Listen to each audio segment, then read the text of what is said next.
नमस्कार, मैं सचिन कुमार आप सभी का आपके अपने चैनल इंग्लिश एक्सपर्ट में हार्दिक स्वागत करता हूं। सो प्यारे दोस्तों, आज मैं एक इंग्लिश की बहुत अच्छी मोरल स्टोरी लेके आया हूं। इस स्टोरी से आपको बहुत कुछ नया सिखाऊंगा, जैसे नए नए वर्ड की मीनिंग, प्रोनाउंसिएशन, वोकैब्स, सभी चीज़ों को इस स्टोरी में बताऊंगा। और जिन्हें इंग्लिश से हिंदी में ट्रांसलेशन नहीं आता है वह इस वीडियो को ध्यान से देखेंगे और वह भी इंग्लिश से हिंदी में ट्रांसलेट करना सीख जाएंगे। तो चलिए स्टोरी को पढ़ते हैं। स्टोरी का टाइटल है the lazy boy. The lazy boy, lazy miss होता है आलसी, बॉय मिस होता है लड़का, आलसी लड़का। अब यहाँ पर आलसी लड़का क्यों दिया गया है, मतलब वह लड़का जो है था आलसी था। तो इसके बारे में हम लोग पढ़ेंगे और इंग्लिश को समझने और सीखने का प्रयास करेंगे। तो चलिए पढ़ते हैं। Once upon a time there was a boy called Robin. Once upon a time यानी एक बार की बात है। वंस अपॉन ए टाइम यानी एक बार की बात है, एक समय की बात है। देयर यहाँ पर सब्जेक्ट के रूप में केवल यूज किया गया, इसका मीनिंग यहाँ पर नहीं होगा। वाज मिस था, ए बॉय यानी एक लड़का, कॉल्ड रोबिन यानी रोबिन, जिसे रोबिन कहा जाता था, यानी रोबिन नाम का एक लड़का था। एक समय की बात है, रोबिन नाम का एक लड़का था। अब आगे देखिएगा, रोबिन नाम का एक लड़का था। He was very lazy boy, he miss हुआ, वॉज मिस था, वेरी लेजी यानी बहुत आलसी, बॉय मिस लड़का, वह बहुत आलसी लड़का था, वह बहुत ही आलसी लड़का था, यानी जो रोबिन था वह बहुत ही आलसी लड़का था। He never used to do thing on time and always the delay them. He never यानी वह कभी नहीं, नेवर मीन्स कभी नहीं, यूज्ड टू का प्रयोग करते हैं, मतलब वह काम रोज किया करता था, वहां पर यूज्ड टू का प्रयोग करते हैं, मतलब वह कभी नहीं किया करता था। डू मीन्स होता है किया करता था, थिंग यानी चीजों को, ऑन टाइम यानी समय पर, यानी वह कभी भी कोई भी काम हो समय से नहीं करता था, यानी कोई भी कार्य हो समय से कभी भी नहीं करता था। एंड ऑलवेज और हमेशा, डिलेड देम और हमेशा देर करता था, कोई भी काम हो हमेशा देर करता था, कोई भी काम समय से नहीं करता था। वन डे एक दिन, वन डे एक दिन, his mother said to him Robin switch off the gas. His mother एक दिन उसकी माँ ने, सेड मीन्स कहा, टू हिम यानी उससे, एक दिन उसकी माँ ने उससे कहा, रोबिन यानी रोबिन, स्विच ऑफ यानी बंद कर दो, द गैस यानी गैस को बंद कर दो। एक दिन रोबिन की माँ ने कहा कि गैस को बंद कर दो। Robin delayed going and when he did the milk had boiled over. Robin delayed going, Robin late से गया, यानी जब उसकी माँ ने कहा कि गैस बंद कर दो तो वह देर से वहां गया गैस बंद करने के लिए। एंड व्हेन यानी तब, ही डिड जब उसने ऐसा किया, यानी जब उसने गैस को बंद किया, द मिल्क यानी दूध, हैड बॉइल्ड यानी उबल चुका था, बॉइल्ड मीन्स होता है उबलना, यानी यहाँ पर देखिएगा हैड के साथ वर्ब की थर्ड फॉर्म आई है, यहाँ पर पास्ट परफेक्ट टेंस का यूज किया गया, हैड के साथ वर्ब की थर्ड फॉर्म आई है। तो ये जब वह उसने ऐसा किया, यानी जब उसने गैस को बंद किया, द मिल्क हैड बॉइल्ड यानी दूध उबल चुका था, ओवर मीन्स पूरा, पूरा दूध उबल चुका था, यानी पूरा जो है खत्म हो चुका था, दूध जो था वह लेट से गया तो दूध पूरा खत्म हो चुका था।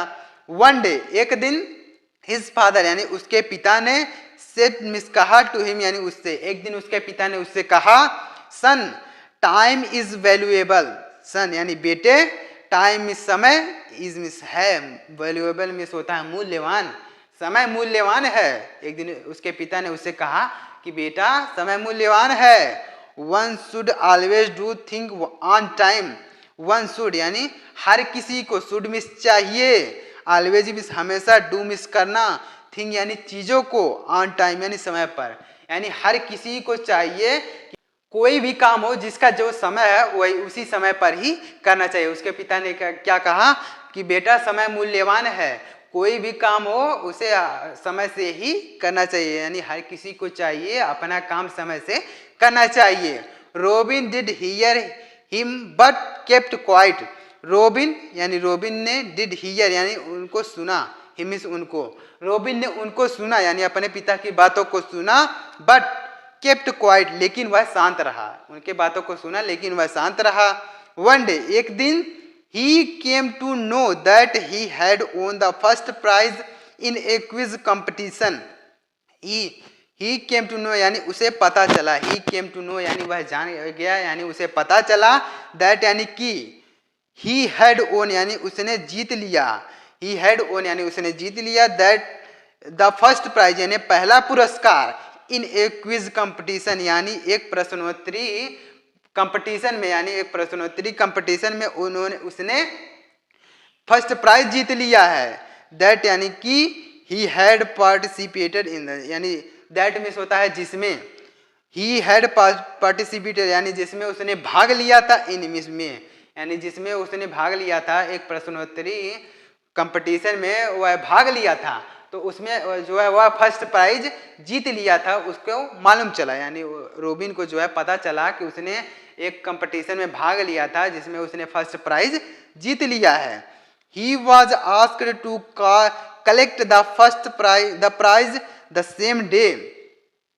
He was asked यानी उसे कहा गया, he was asked यानी उसे कहा गया to collect यानी लेने के लिए, the prize यानी पुरस्कार को, the same day यानी उसी दिन, यानी जब उसे पता चला कि वह पुरस्कार जीत लिया है, उसने फर्स्ट प्राइज जीत लिया है, तो उसे उसी दिन कहा गया कि तुम अपना पुरस्कार आके ले लो। रोबिन को उसी दिन कहा गया कि पुरस्कार आके अपना ले लो। बट लेकिन रोबिन डिड नॉट गो, लेकिन रोबिन नहीं गया। रोबिन डिड नॉट गो लेकिन रोबिन नहीं गया। रोबिन को कहा गया कि तुम आओ अपना पुरस्कार ले लो, उसी दिन कहा गया, यानी जिस दिन उसे पता चला उसी दिन उसे कहा गया कि तुम अपना पुरस्कार आके ले लो, लेकिन वह नहीं गया। He went to collect the prize the next day. He went यानी वह गया, ही वेंट वह गया, टू कलेक्ट यानी लेने के लिए, द प्राइज यानी पुरस्कार, द नेक्स्ट डे यानी अगले दिन, यानी जिस दिन उसे पुरस्कार लेने के लिए कहा गया उस दिन वह नहीं गया, उसके अगले दिन वह पुरस्कार लेने गया। बट लेकिन द प्राइज यानी पुरस्कार हैड बिकम यानी हो गया था, यूजलेस मीन्स होता है बेकार, लेकिन वह पुरस्कार बेकार हो चुका था, यानी जब अगले दिन वह पुरस्कार लेने गया तो उसका पुरस्कार बेकार हो चुका था। यहाँ पर देखिएगा हैड के साथ वर्ब की थर्ड फॉर्म आई है, बिकम का थर्ड फॉर्म भी बिकम ही होता है, बिकेम सेकंड फॉर्म होता है और फर्स्ट और थर्ड फॉर्म होता है बिकम, यानी बिकम, बिकेम, बिकम। तो उसने पहला उसका जो पुरस्कार था वह बेकार हो चुका था, या जब अगले दिन वह पुरस्कार लेने गया तो उसका पुरस्कार बेकार हो चुका था। उसे उसी दिन कहा गया कि अपना पुरस्कार आके ले लो, लेकिन वह नहीं गया, उसके अगले दिन वह पुरस्कार लेने गया तो उसे पता चला कि उसका पुरस्कार बेकार हो चुका है। फॉर यानी क्योंकि, इट वाज यानी वो था, ए टिकट यानी एक टिकट था, टू ए मैजिक शो यानी एक जादुई शो का वो टिकट था, यानी जो उसे पुरस्कार में दिया जा रहा था वह एक जादुई शो का टिकट था विच यानी जो, वाज हेल्ड यानी मनाया जा रहा था, द प्रीवियस डे यानी जो पिछले दिन ही हो चुका था, यानी जो जादुई शो था वह पिछले दिन ही हो चुका था, यानी जब उसे पुरस्कार लेने के लिए कहा जा रहा था उसी दिन वह शो होने वाला था, लेकिन वह उस दिन नहीं गया, उसके अगले दिन गया, तो वह अगले दिन गया तो वह टिकट तो बेकार हो गया, क्योंकि जो मैजिक शो, जो जादुई शो था वह खत्म हो चुका था, तो वह टिकट तो बेकार हो चुका। तो वह जो है, जो उसको पुरस्कार मिला उसका पुरस्कार वह खराब हो चुका, क्योंकि वह मैजिक शो पिछले दिन ही हो चुका था। Robin realized his mistake and learn his lesson.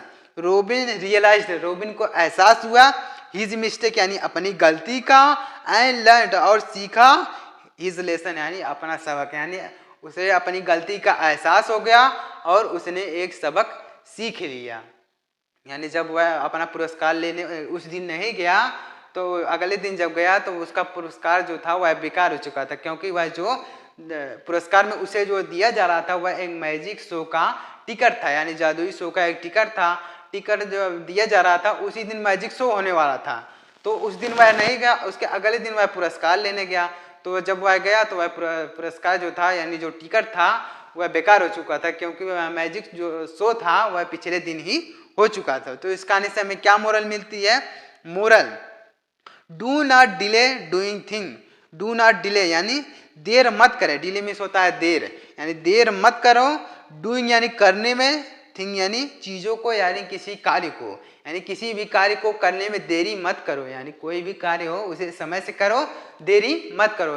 हर काम का जो है समय होता है, उसे समय से ही करना चाहिए। अगर लेट कर देंगे तो कुछ भी नहीं होने वाला। जैसे यह रोबिन अपना पुरस्कार उसी दिन लेने नहीं गया, उसके अगले दिन वह पुरस्कार लेने गया।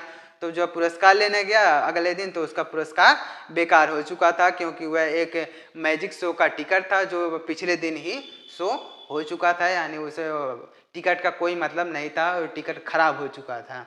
क्योंकि यह बहुत आलसी लड़का था तो इसे एक सबक मिल चुका था। जब उसे जो है टिकट मिला, यानी उसे मैजिक शो देखने को नहीं मिला, तो उसे एक सबक मिल चुका था। तो उम्मीद करता हूँ आपको अच्छी तरीके से समझ में आया होगा। अगर आपको अच्छी तरीके से समझ में आया हो तो प्लीज़ वीडियो को लाइक करिएगा, और अगर आपको इस स्टोरी से कुछ भी ना समझ में आया हो तो प्लीज़ कमेंट करके ज़रूर बताइएगा। चलिए मिलते हैं किसी नई स्टोरी में, तब तक के लिए जय हिंद, वंदे मातरम।